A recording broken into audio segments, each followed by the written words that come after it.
გაუცველი სქესობრივი კონტაქტებით ინფექციის გადაცემა დღეს წარმოადგენს ჩვენს ქვეყანაში ერთ-ერთ დომინანტურს, ისევე როგორც ევროპის სხვა ქვეყნებში, ანუ ამით უტოლდებით. თუმცა არიან მეზობელი ქვეყნები, სადაც ძირითადი გზა ისვრჩება ნარკოტიკების ინიექციური მომხმარება და ეს არის ჩვენი მეზობელი ქვეყნები, ეს არის რუსეთი, უკრაინა, უზბეკეთი, ყაზახეთი, სადაც ძირითადად ჩვენი რეგიონის აი შემთხვევების ახალი წილის 92% მოდის.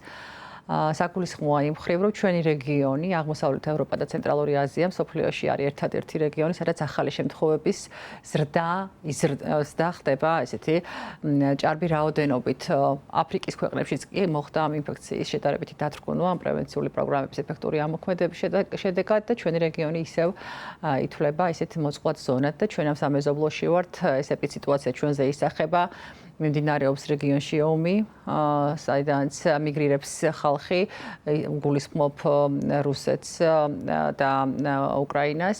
განსაკუთრებით რუსეთიდან არის დიდი რაოდენობით ადამიანები, რომლებიც გამოექვსნენ გარკვეულ თიქ რეჟიმს, გამოექვსნენ იქ არსებულ სტიგმას და დისკრიმინაციას, როგორც ზოგია მათ შორის არის აინფიცირებული და აქ აგზერებს მკურნალობა, ზოგმა არ იცოდა და აქ აღმოაჩინა.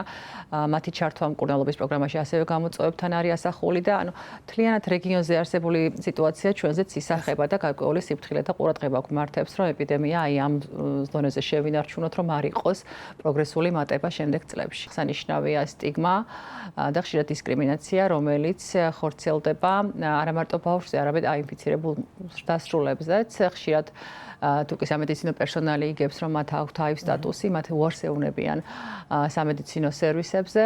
დღეს გქონდა ჩვენ კონფერენციაზე ესეთი შემთხვევის განხილვა, რომ ფიქსირდება შემთხვევები, რომელსაც სჭირდება ადეკვატური რეაგირება, დისკრიმინაცია არის დასჯადი კანონით, სამედიცინო პერსონალმა უნდა იცოდეს ამ ინფექციის გადაცემის გზები, რომ ვირუსის გაუვნებლობა მარტივად ხდება სამედიცინო დამუშავების, სამედიცინო იარაღების დამუშავების შედეგად, რომ არ უნდა ეთქვათ ამ ადამიანებს არ სტომატოლოგიურ მომსახურებაზე და სხვა საჭირო სამედიცინო სერვისებზე უარი, რომელიც კანის აფარველის დაზიანებით აღინიშნება.